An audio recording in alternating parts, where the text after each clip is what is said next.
On the morning of April 12, 1981, a quiet mountain community in Northern California woke up to a scene that would become one of the most disturbing unsolved murder cases in American history.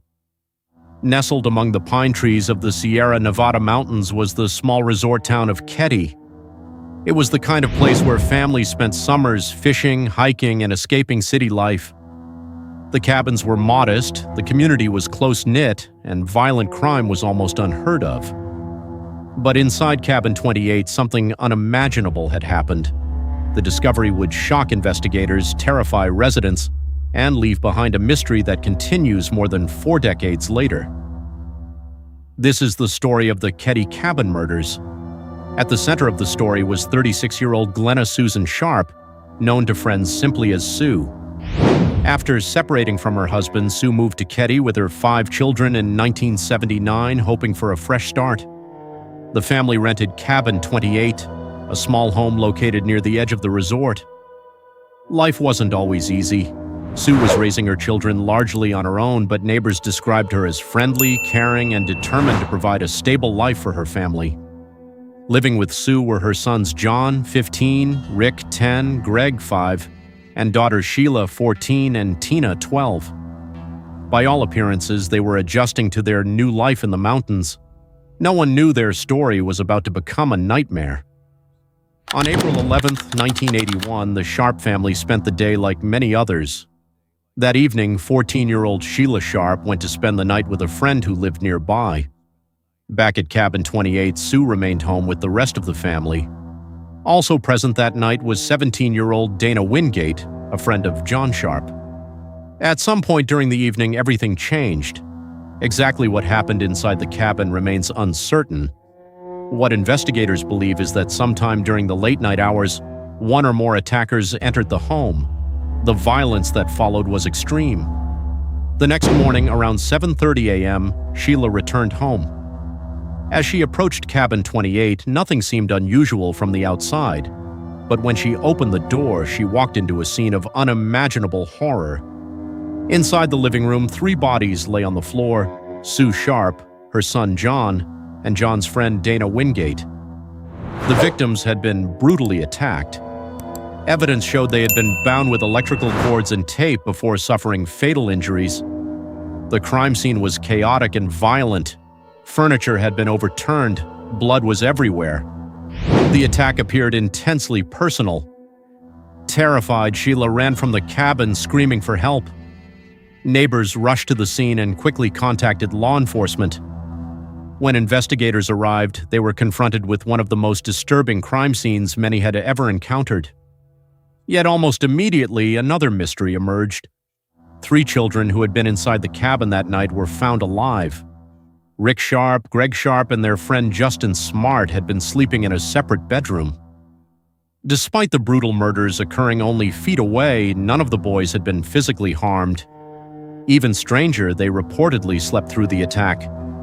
Investigators found no evidence that the killer had entered their room, but there was someone else missing. 12-year-old Tina Sharp was nowhere to be found. Her absence transformed the investigation from a triple homicide into a potential kidnapping.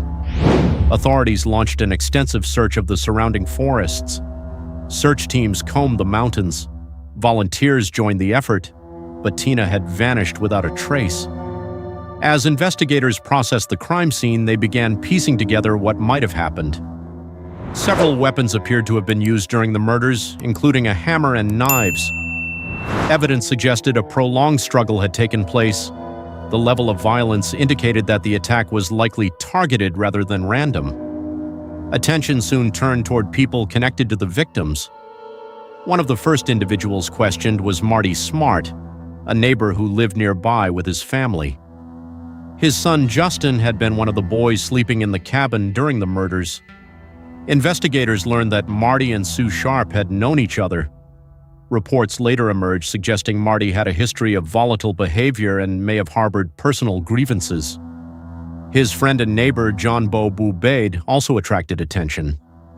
Boubaid had a criminal background and a reputation that concerned investigators. The 2 men quickly became persons of interest, yet despite suspicions, no charges were filed. In the days following the murders, investigators interviewed young Justin Smart multiple times. His statements varied. At first, he claimed to know nothing. Later, he described dreams involving the murders. Some investigators believe these accounts contained details that sounded less like dreams and more like memories. According to certain reports, Justin described seeing events that closely matched evidence found at the crime scene. However, because he was a child and his statements changed over time, determining what was fact and what was imagination proved difficult. The investigation soon encountered serious problems. Evidence handling became a source of controversy. Potential leads were not fully pursued. Witness statements conflicted. Over time, allegations emerged that mistakes made during the early stages of the investigation may have severely damaged the chances of solving the case. As months turned into years, Tina Sharp remained missing. Then, in April 1984, nearly 3 years after the murders, a breakthrough occurred. A man searching for bottles near Camp 18, approximately 50 miles from Keddie, discovered a human skull. Additional remains were found nearby. Dental records confirmed the remains belonged to Tina Sharp. The discovery raised new questions. How had Tina ended up so far from the cabin? Had she been abducted and killed elsewhere? Or had her body been transported after death? Investigators could not provide definitive answers. With Tina's remains recovered, the case officially became a quadruple homicide. Despite years of investigation, no arrests followed. The Keddie murders slowly became one of California's most infamous cold cases. For decades, rumors circulated throughout the community. Residents discussed possible suspects. Former investigators expressed frustration. Many believed authorities had focused on the right people but failed to build a prosecutable case. Others believed critical evidence had been overlooked entirely. Then, in the early 2000s and 2010s, renewed interest brought fresh attention to the case. Advances in forensic technology allowed investigators to re-examine old evidence. New witnesses came forward, documents were reviewed, questions resurfaced about Marty Smart and Bo Boubed. Several investigators publicly stated that they believed the two men were likely involved. By that point, however, both men were dead. No court would ever determine their guilt or innocence. In 2013, investigators announced the discovery of new evidence that had not been fully examined during the original investigation. This included items recovered near the crime scene decades earlier. The revelations reinforced criticism of how the case had initially been handled.